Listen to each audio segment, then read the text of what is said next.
to talk about estimate site-specific wind loads. Our next speaker is educational background, a registered civil engineer, Master of Engineering, CE, from the University of our next speaker, ladies and gentlemen, a PS Engineering, Civil Engineering, graduate with Dalaman, MS Civil Engineering, major in Structural Engineering, Doctor of Engineering, major in Wind Engineering, Tokyo Polytechnic University, Japan. Former lecturer at Adamson University and at Graduate School of Engineering, UP Institute of Civil Engineering. Formerly with Olympics, Incorporated, and Arrow Manila. Member, Typhoon Working Group, PICE National Committee on Disaster, Mitigation, Adaptation, and Preparedness Strategies. Right now, Technical Consultant of Paradigms and Paradoxes Corporation. Please all welcome our next speaker, Ronaldo Emmanuel Ramos Aquino.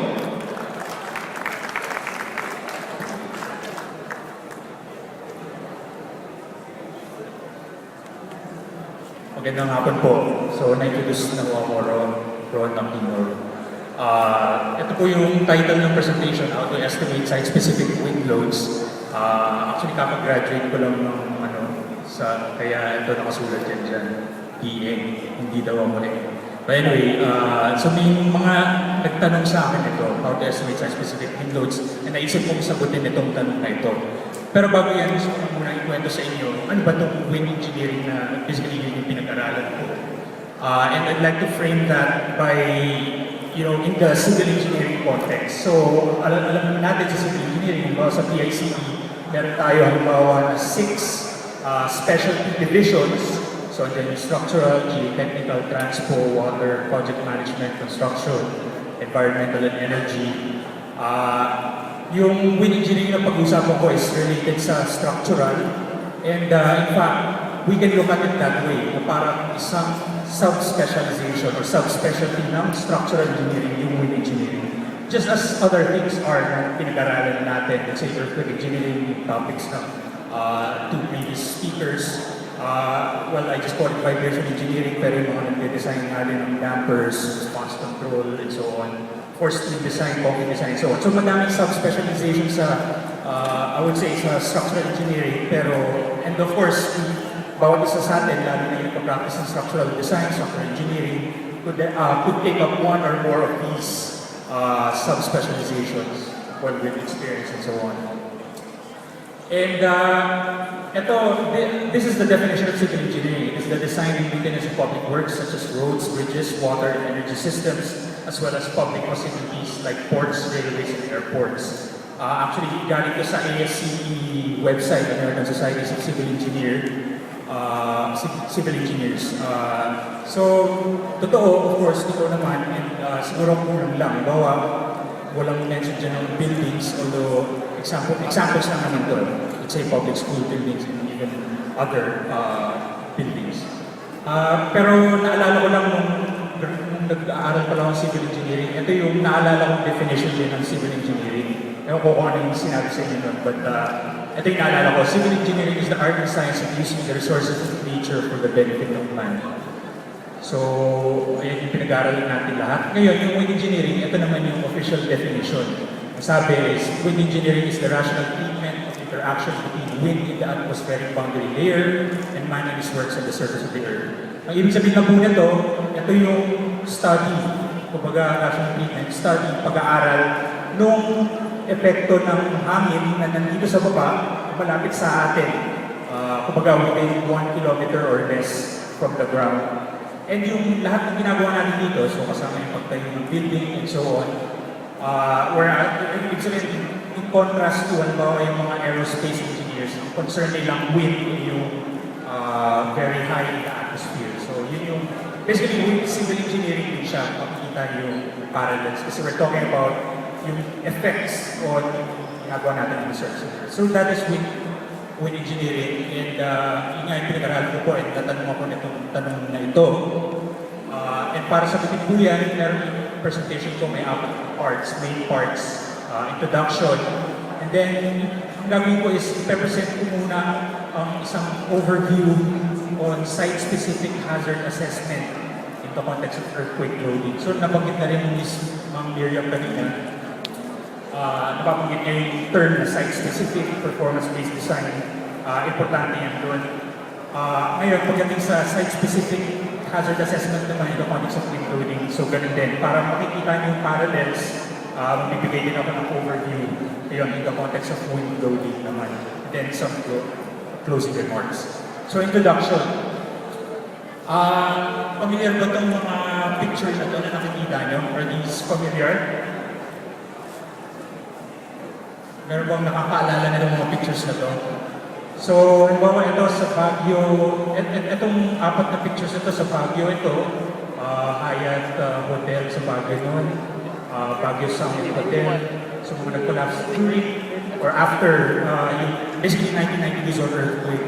Ito naman mga pictures ng mga nagkaroon ng liquefaction sa Pampanga. So may mga katumbang building dahil bumagsak yung lupa. Dito din may sasakyan na parang nahulog siya dito sa dahil bumagsak yung lupa. So, ganun. So madaming damages. Siguro karamihan sa atin dito naaalala pa to. Kasi actually nag-lecture ako sa mga college ngayon. Pinakita ko sa kanila to. Tapos biglang naisip ko, teka lang, inanganak na ba kayo nung nangyari to? So yung mga college students pa lang ngayon, naisip ko lang, hindi nila na-experience ito. But anyway, 1990 Luzon earthquake, and after nangyari yun, may mga nangyari, unusual in the civil engineering community. So, halimbawa, yung earthquake design manual ng ASEC, lumabas nung, I think, 1991 if I'm not mistaken. And then, 4th edition ng NSCP, na-revise ng NSCP, 1992 lumabas, and na-publish yun yung code natin. And marami pang ibang nangyari din. 1989 actually may earthquake sa San Francisco, 1994 sa Los Angeles, California, 1995 sa Kobe, Japan, 1999 Taiwan, Turkey, 2004 yung sa yung tsunami nun sa Indonesia and Thailand, etc. 2010 earthquake, 2011 Great East Japan earthquake and tsunami. So, but basically, ang gusto kong pakita dito is kapag nagkaroon ng earthquake, madaming bago tayong natutunan ng mga engineers, and then meron tayong may mga bagong publications and bagong findings. And in fact, bukod dyan sa mga yan, yung PQRP, so dati PQRP pa, hindi pa PQRP, program ng PICE and ASEP, na-umpisahan din yan. Nagkaroon ng bagong edition ng UBC noon, 1997. Nagkaroon ng yung IBC naman, International Building Code 2000. Ito yung nga nabanggit yung topic ni Ma'am Miriam, yung performance-based seismic design. Nabanggit niya rin na yung early 90s nag-upisa yan, pero parang itong last 10 years lang siya, medyo mas nagiging mas napag-uusapan. And I mean, tama lang naman. So, when we look at individual disaster events in the Philippines, looking at averages, average damages and casualties. Basically, yung on average, yung bawa isang earthquake, halos 500 yung napapatay on average per earthquake. Sa Pilipinas to and halos nasa 500 din yung nalasaktan na hindi namamatay. And mga 6,000 yung nawawala ng bahay. And then $25 million cost of damages. So malaki, no? Whereas, bawa, when we're talking about typhoons, hindi ganun kalaki or hindi ganun karami yung namamatay at nasasaktan.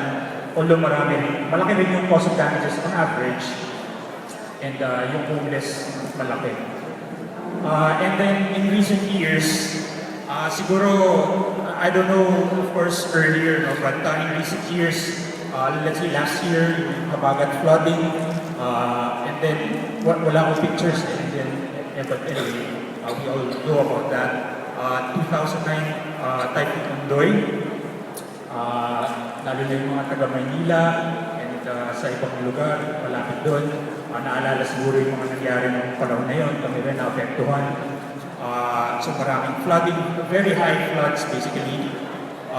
Marami rin landslides, maraming debris, maraming kotse at even barge yata to. Kumbaga, dapat nasa river yan, pero ano rin siya, no? Nadala na siya inland.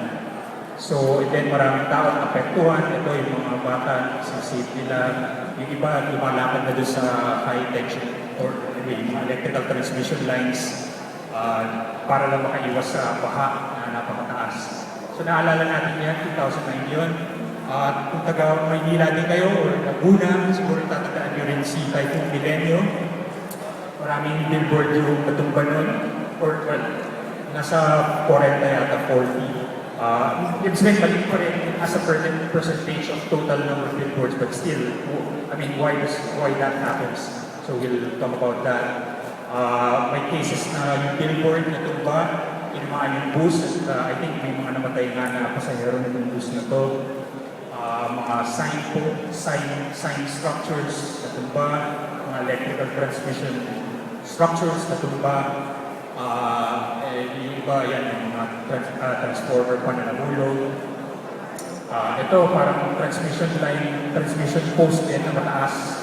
I think this is steel na nahulog din on one vehicle, isang FX. And then nangyari din po ito noon sa Makati to. Of course, kasi ano siya, no? Basically, mataas siya na sasakyan, truck. So, nahipan ng hangin kaya mo ito sa ganito supposedly mabigat na sasakyan. And then mga lightweight na structures, waiting shed, usually gawa sa steel. Maraming puno na tutumba, nakakaharang ng daan. And then, so yung 2006 Typhoon Milenyo, siguro natatandaan po natin yun. Ngayon, ito naman, Typhoon Milenyo. Ewan ko, hindi ko alam kung natatandaan niya, pero maraming naging effect nito sa people dahil directly tinamaan niyang naga, halimbawa. Ito mga pictures sa naga ito. Same story, mga natumbang transmission post, billboard, parang billboard na rin na maliit. Mga roof structures na damage, mga under construction, medyo nagka-problema sila dyan. And then mga tore. Truss tower na mataas na yan, nabalok na. So yun naman yung mga damages, well, recent damages sa typhoons. Pero kung titingnan actually natin lahat ng damages, so total amount of damages due to typhoons compared to other disaster types. So total to, so I looked at 100 years of data, actually 1901 to 2000.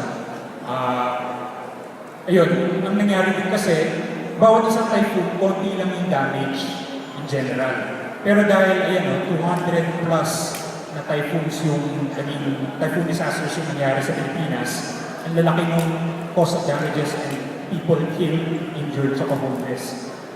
Kumpara sa earthquake ang bawa. Kasi, let's say, yung period na yun, 1901 to 2000, nasa 20 earthquakes lang.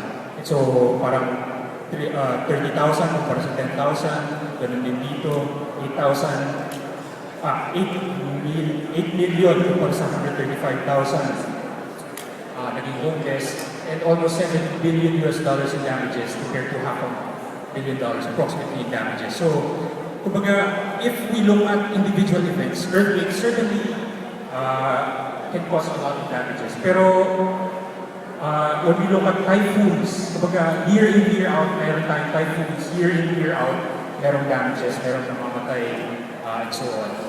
So, ito lang po, yung isang banggitin dyan sa first part na yan, since the 1990 Luzon earthquake, I think many civil engineers have developed interest in earthquake engineering. Siguro, you can even say in the 1970s, I think may earthquake then. But basically, after that earthquake, maraming civil engineers are interested sa earthquake engineering. So, maraming mas nag-aaral ng earthquake engineering. And in recent years, yung mga halimbawa, performance-based sites and design. So earthquakes in the Philippines on average, though, certainly account for a large number of deaths and injuries and property damages. So, I mean, may reason naman kung bakit natin pinag-aaralan yan. Pero in recent years, major typhoons then have brought about plenty of damages as well. So kaya yun, parang may mga kilala ko, nag-aaral siguro sila ng earthquake engineering, nag-aaral ng performance-based site design, alam nila importante dyan yung site-specific earthquake load, let's just say. So biglang tinatanong nila ako, paano ba mag-site-specific wind load? And ito, pakita ko lang sa inyo. Hindi ko alam kung nakita niyo na ito pero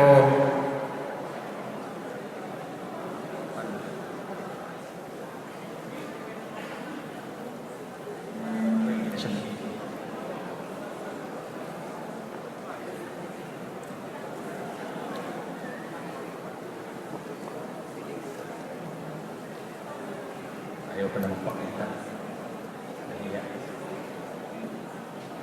Okay lang. Siguro pwede nyo nang i-search sa YouTube. Pero ito, Tacomo-Narrows Bridge, very famous actually. It's a very, basically 1930s yata ito, or 1940s. Anyway, a long time ago. But not more than 100 years ago sa USA. So, very light steel bridge. Kumbaga, designed according to code naman, pero hindi pa nila alam ng time na yun yung certain phenomenon na nangyayari. Basically, ang nangyayari dito, mahina lang yung wind, pero biglang nag-collapse dahil sa wind. So, kumbaga, dahil nangyari yun, dahil nangyari yung disaster na yun, biglang napastart sila mag-aral ng wind engineering. So, parang in a way dun nag-umpisa yung modern na wind engineering yung tawag. So ngayon, punta lang muna tayo sa site-specific hazard assessment in the context of earthquake loads. Actually, in a way, to put it simply, we can achieve a level of site-specific or specificity using lang, let's say, our current code. So halimbawa, of course, we know na yung Philippines is divided into two zones, zone 2 and 4. And then, pag nasa zone 4 ka, pipiliin mo, let's say, yung may dinidesign kang building or other structure, aalamin mo ano ba yung seismic source na i-consider mo, and then aalamin mo gaano kalayo ba yung dinidesign mong building dun sa seismic source na yun, or fault line basically. And then, depending on that, meron kang mga kukumpit ng mga parameters, and then depending then finally on the soil type, yung type of soil at the site, magkakaroon ka ng more or less specific na siya dun sa site mo na earthquake loads. So kumbaga kung parang ilang possible cases to, binilang natin, there's a total of at least 65 different site-specific earthquake loads. So nilalagay ko dyan yung quotation marks kasi hindi yan yung pinag-usapan natin site-specific. Pero pag sinundan mo lang yun, more or less specific ka na. So just to refresh your mind, ito yung itsura ng zone map natin. Of course, Palawan, Sulut, Tawi-Tawi, Zone 2, the rest, Zone 4. And then may mga maps tayo sa NCP showing yung active fault. So ma-estimate mo gaano kalayo yung dinidesign ng building dun sa active fault. And malalaman mo rin kung anong type ng seismic sources of fault, type A, B, or C. Sa medyo mas bagong mga code, sa International Building Code and more recent ASCE standards, American Society of Civil Engineers, wala na yung marami na yan. Aalamin mo na lang ano yung itong values ng SS at S1. So 2 parameters, basically from spectral acceleration maps. Ibig sabihin yan, ayan, spectral acceleration values, short period and one second period, kaya SS and S1. And spectral acceleration maps, pag alam mo na yun, and then alam mo yung soil type, more or less, parang site-specific ka na rin na earthquake loads na makukuha. So halimbawa, sa US, meron silang mapa. This is actually for yung SS na parameter for the continental USA. So makikita nyo dyan, dito yung California, dyan matataas yung basically yung let's just say SS values. And dito sa may Central America, mahihina yung earthquake and so on. So parang gano'n. So may mga maps na silang ganyan. Hindi nga naman ni Ma'am Miriam, wala pa exactly tayong map na ganito. So hindi pa tayo makapag-site specific talaga. Pero nabanggit rin ni Ma'am Miriam yung actual na site-specific seismic hazard assessment. May mga steps yan. And, as she said, it involves yun mga seismologists, yung mga earthquake engineering experts talaga, and so on. So, may step-by-step yan. Halimbawa, kailangan malaman ano ba yung characteristics ng fault or seismic source na kinoconsider mo. And then you should obtain ground motion records, yung record ng earthquake mismo, from similar events in other countries, similar faults and events. May scaling na gagawin, match mo dapat sa target peak acceleration spectrum. Then of course, soil investigation, site characterization, response analysis. And then finally, pag meron ka na nun, makakuha ka na ng site-specific seismic load, which is in the form of time history analysis. Time history, na yun yung ilalagay mong load dun sa building mo, parang non-linear time history analysis ka. Pwede rin namang response spectrum lang. And then pwede rin as in the form of SS and S1 values. So actually, yun, yung SS and S1 para na makagawa ng response spectrum. And just to refresh your memory, siguro itong shape na to, familiar kayo, may ganyang shape din, similar figure sa NSCP. Yan yung tinatawag na design response spectrum, ganyan yung shape. Pero yung actual response spectrum, pag nag-analyze ka ng earthquake, yung record ng earthquake, medyo ganito yung itsura. But more or less, nakikita nyo paano nare-represent yung actual response spectrum with a design response spectrum. Kasi magkabuha naman ng more or less in general ng shape. And then yun, pag nagawa nyo na yun lahat, or pag may gumawa naman para sa inyo, madali na lang. Basically may parameter ka makukuha na effectively parang coefficient kasi ng seismic weight, and then meron ka ng earthquake load. So, ganun yung site-specific hazard assessment in the context of earthquake loading. Ngayon, in the context of wind loads naman, wind loading, ganun din, pag ginamit natin yung NSCP, mag-umpisa rin tayo sa zone, di ba? Wind zone. So, zone 1, zone 2, zone 3, 150 to sa 2010, 125 sa yung zone 3 sa 2001. And then, kailangan alamin mo may special topographic features ba. Papakita ko sa inyo mga figures nito.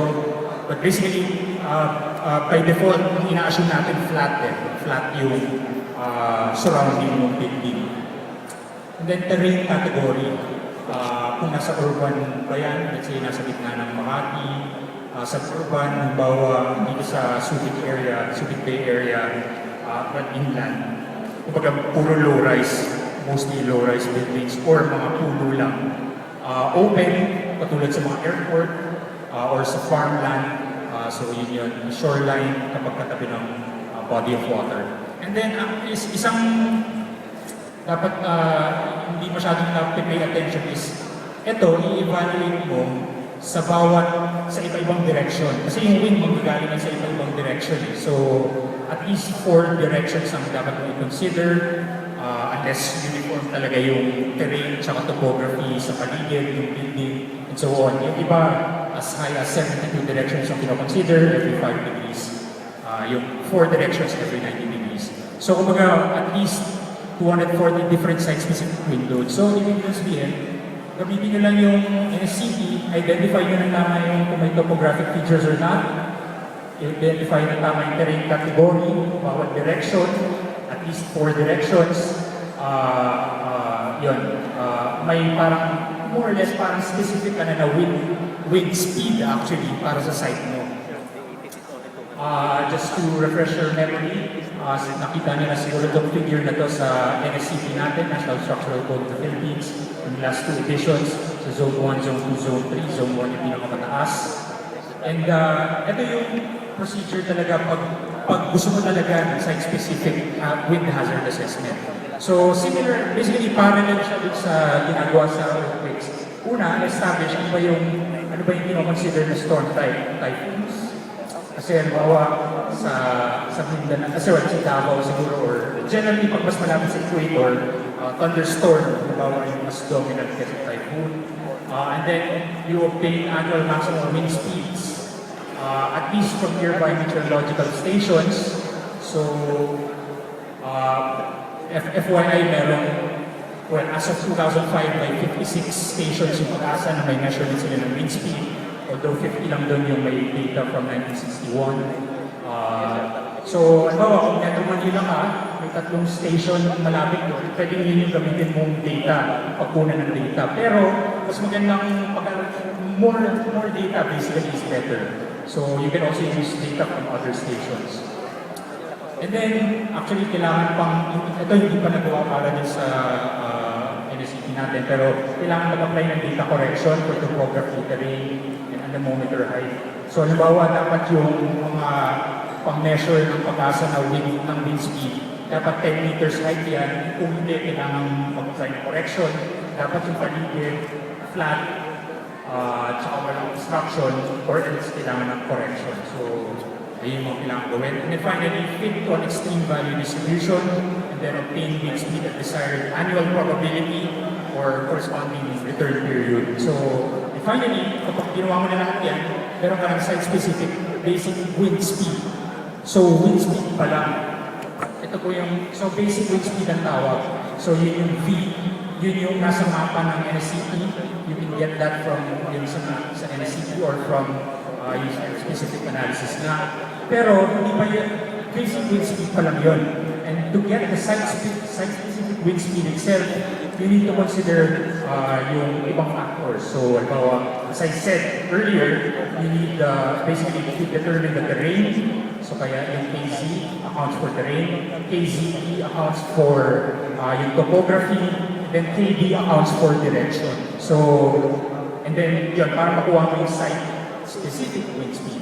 And then finally, para makuha yung design wind speed, yung importance factor, kailangan malaman yung building classification, and so on, para makuha finally yung design wind speed. So ganyan po, kahit na meron na tayong basic wind speed from site-specific analysis, hindi pa yun talaga yung site wind speed. Basic wind speed pa lang yun. And yun nga, kailangan makuha pa rin ang tama itong mga factor na to, yung KZ, tsaka KD. Just to let you know, so halimbawa itong exposure A, urban, exposure B, yung suburban nga, exposure C, flat, and open terrain. Basically, you have higher wind speeds pag mas flat kasi parang roughness, surface roughness yung tawag dyan. And in fact, ito makikita nyo, galing sa NCP 2010. Yan may tinatawag dyan na surface drag coefficient, because surface roughness factor. Pag exposure B sa 4.01, exposure C 0.005, exposure D 0.003. So, ang problema, siguro in a way, ang problema lang sa NSCP is, paano na kung yung D, yung factor na yan, imbis na 0.01 o 0.005, eh 0.007. So, walang in between. So, kung susundan mo yung code, mamimili ka between exposure B or exposure C. So actually may mga paraan para ma-estimate yung mas exact na yung surface roughness factor na tinatawag. And then yun nga nabanggit ko, very important to determine the terrain exposure from each direction. So halimbawa, dinidesign mo itong building na to, galing, pag kinoconsider mong wind, galing dito, kaya puro mga puno lang, so exposure yun. Parang sa urban terrain. Pero pag ang wind na kinoconsider mo galing dito, papunta doon, parang exposure A na to. Tapos pag kinoconsider mo wind galing dito sa kaliwa, parang flat din. So exposure C. So bawat direction, pwede mag-iba yung terrain exposure category na tinatawag. So kaya kailangan bawat direction consider mo. Isang halimbawa ko ulit, ito, pag galing dito, wind na galing dito sa kaliwa, siguro exposure B. Pag wind na galing sa kanan, exposure D. And then pag wind na galing sa kanan, siguro exposure D dahil C-side na. So, gano'n. You have to consider different directions. Ito na bagay ko kanina topographic factor, wrong spelling lang, may P, may letter P dyan. Pero pag yung building nyo nasa ibabaw ng slope in general, may bumibilis palalo yung wind speed. So, kailangan i-consider yan. Yun yung KC. Para maging site-specific talaga. So, of course, kung flat naman yung site nyo ng building, walang problema. So, again, yun. Basic wind speed, iba yun sa site wind speed, and finally, may design wind speed na tinatawag. Ngayon, yung basic wind speed, pwede mo mag-site-specific analysis, pero actually marami ng information tungkol doon. Na, well, more or less, no? Halimbawa, yung pinakauna para sa Pilipinas, 1973, isang Amerikano yung gumawa. And then NCP 1977, first edition din ng NSCP pa na National Structural Code for Buildings hanggang 1992 edition. More or less din ang galing yung zoning. Tapos, meron tayong kapwa si engineer na sa New Zealand na siya, si Rosaria. May study siyang ginawa ng 2001, and then meron siyang mapa na generate. And then, ito yung recommend niya actually na zone map. Actually, ano siya, hindi talaga siya zone map, contour map din siya para sa NCP. And then finally, sa NCP 2001, ito yung lumabas base dun sa study ni Rosaria. And then si Garciano, and yung mga kasama niya, 2005, nag-present sila sa asset. Meron din silang pinakitang basic wind speed map. So actually, pwede rin gamitin yun for design. Pero yun nga lang, syempre, it's not in the code. So you have to have it approved by building official and so on. Ito, FYI lang sa pag-asa, may ginawa sila nag-map, pero historical wind speeds lang to. Pero obviously, makikita niyo dito, well, mahirap makita. Pero yung Metro Manila, hindi pa lumalagpas ng 200 km per hour yung maximum wind speed na record. Ito, more recent na ginawa ni Garciano. Pero anyway, hindi nakapasa, hindi nagamit sa NSCP na bago. But, so maraming gumagawa ng study na gano'n. And then, finally, hindi doon nagtatapos. Meron ka namang site, kasi may basic wind speed ka na, site-specific. Kakalculate mo yung actual site wind speed.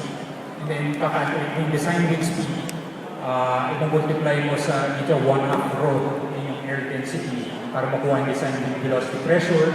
And then yun, yung Q sa H, multiply sa tinatawag na gust effect factor, tsaka aerodynamic force coefficient, para makuha finally yung design wind force. So, ito, importante rin itong mga ito. And kung minsan na-neglect yung importansya nila, yung gust effect factor at aerodynamic force coefficient. Ang gusto sabihin dito is, kahit na may site-specific wind speed ka na, kung hindi mo nakuha ng tama itong gust effect factor at aerodynamic force coefficient, hindi pa rin talaga, hindi pa high level of accuracy siguro yung design wind force mo. So yung gust effect factor, isang tawag din dyan ay dynamic response factor. It is also a function of wind speed, size of the structure, at dynamic properties. So napapag-usapan dyan na yung frequency or period, at damping. Nakasulat sa NSCP na pwede siyang i-assume as 0.85. Pero actually, itong numero na ito, it's appropriate for most low to medium rise buildings in the US. Kumbaga, most of the US basically is non-typhoon prone region or non-hurricane region. And these are low or medium rise buildings, so parang rigid buildings. So basically, kung yung structure mo wala sa Amerika, so nandito sa Pilipinas, mas matataas yung wind speed natin dito, typhoon wind speed, hindi appropriate yung 0.85, lalo na kung low-rise or medium-rise building. So dapat i-calculate yung gust effect factor na tama, hindi pwede. Anyway. So, nasa bagong NSCP na natin ngayon yung formula. It looks complicated, pero actually basta na-program mo na yun sa spreadsheet, simple na lang. And then, actually yung sinasabi diyang formula for flexible structures, yun yung general formula. You can also use it to calculate yung gust effect factor for rigid buildings na tinatawag. And then yung bagong NCP natin, may formula na rin yan para sa non-building structures. So poles, masts, truss towers, big-board structures, freestanding walls, solid signs and cables based on ASCE standard, well actually manual of practice yan. So nasa NCP na yan, then ipoprogram lang natin yan, and then simple na lang gamitin. Importante na gagamit basically. And then finally, importante rin para mag-calculate ng tama yung gust effect factor, kailangan may magandang estimate tayo ng natural frequency at damping na tinatawag. So yung nasa NSCP, based on actual measurements yan, pero rin-recommend din dyan computer simulation or actual measurement ng existing structure yung in-evaluate yung bawa. So yun yung gas effect factor. Pagdating ko naman ito sa aerodynamic force coefficient. Ito yung mga figures sa NSCP. Makikita nyo, ito, no, flat roof, hip roof, gable roof, or dos aguas, cuatro aguas. Pero so yan lang yung mga may force coefficient na nasa NSCP. Pero isang halimbawa na lang to, siguro you will say dos aguas yung nasa taas, pero basically mas complicated siya na shape. Actual building, yung mga actual building natin, mas complicated na shape kumpara dito sa mga to. So, well, of course, yung mga usually mga dito, factory, industrial building na yung shape. But yung mga other buildings, residential na rin, iba yung shape. So technically, na iba yung shape, dapat iba rin yung force, mag-iba rin ang konti yung force coefficient. So ito yung mga shapes pa rin nandun, monoslope, mansard roof, dome roof, yung overhang na account din yan. Kung may multi-span roof ka, iba rin yung force coefficient niya. Step roof, flat roof, pero may iba-ibang level, iba rin yung force coefficient dyan.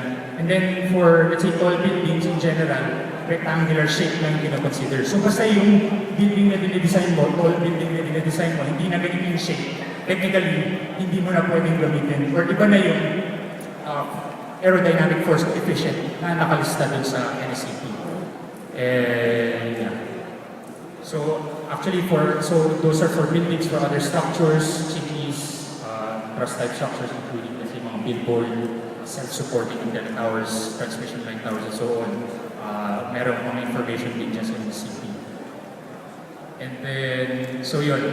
So yun lang yung gusto kong bagitin. So, we can get site-specific, we can do site-specific analysis and get a basic wind speed, site-specific basic wind speed. Pero actually, gamitin nyo nila yung basic wind speed sa NSCP, okay na yun actually, based on, basically, parang site-specific analysis na yun, procedure. Pero to get yung building-specific wind load, so wala tayong site-specific wind load. Meron tayong site-specific wind speed, pero building-specific yung wind load natin. So actually, yung most accurate dyan is to use physical modeling. So for example, wind tunnel testing yung ginagawa ng ibang tao, ng ibang consultant. And then, yung pwede rin, may mga nag-iisip na gamitin yung numerical modeling, yung tinatawag na CFD, o computational fluid dynamics. Pero parang it's not yet recommended for structural engineering purposes kasi mataas pa yung mga error. Unless may physical validation. So kumbaga, okay lang gumamit ka ng numerical study, numerical model ng wind, basta na may validation ka, physical validation, yung nagmamatch siya sa actual.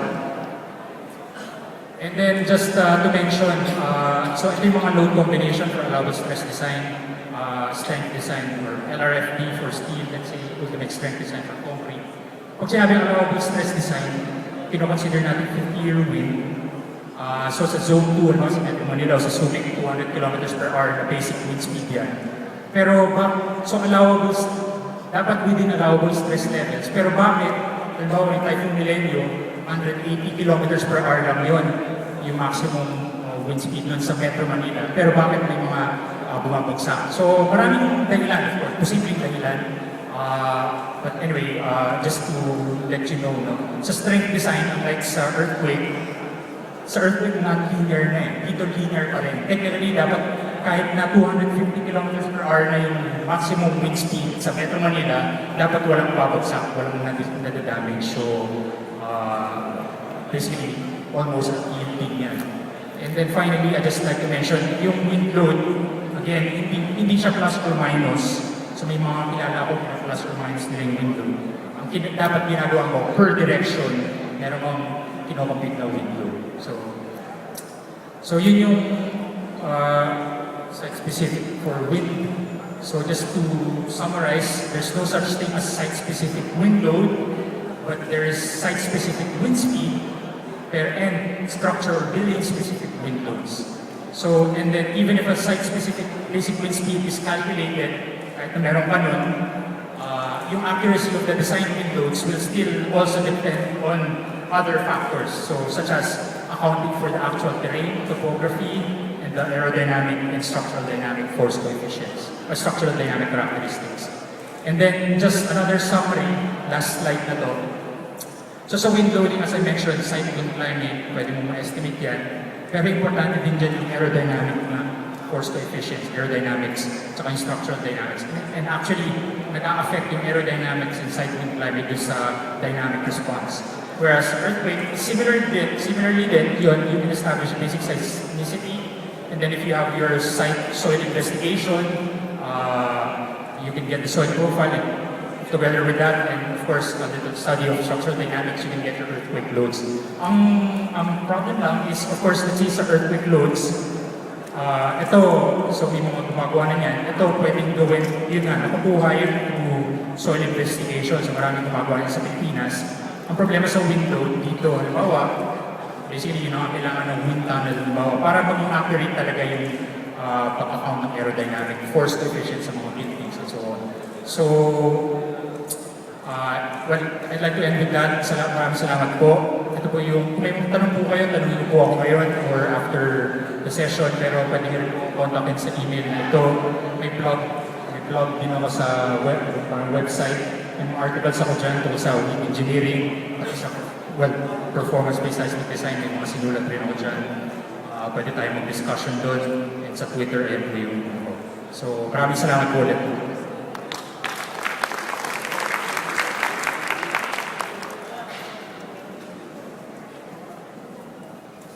Okay, sir, pwede po sa dalawa magkatanungan. Okay, sino po ang maunang magtatanong? Hello? Anyone? Floor?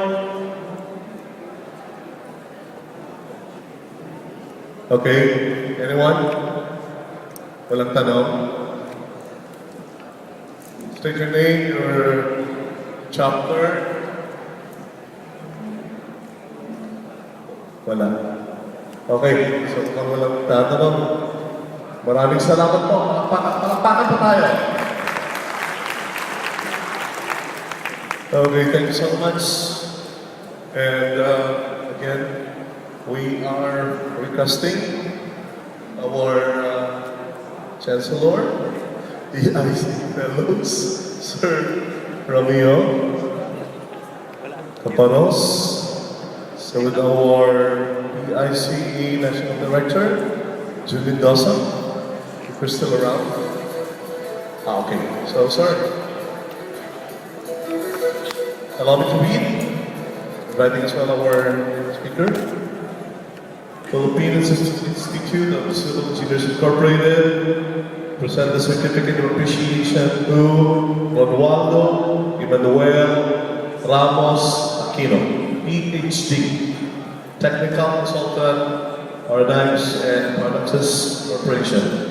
In grateful appreciation of his role as author and presenter of the technical paper on how to estimate site-specific wind loads, and for his contribution to the success of the 2013 National Media Convention held on June 27, 29, 2013 at the Subic Bay Exhibition and Convention Center, Freeport Zone, Oklahoma City. Signed, David G. Sanchez, National First Vice President and Chair, Conventions and Events Committee. Signed by Ms. Momo, National President, and signed by Mayan Pinada, National Secretary. Certificate of Appreciation to Dr. Ronaldo Emmanuel R. Aquino. Presented by the ICE Fellows, Chancellor Romeo Capanos. Photo op, please. Once again, a big round of applause.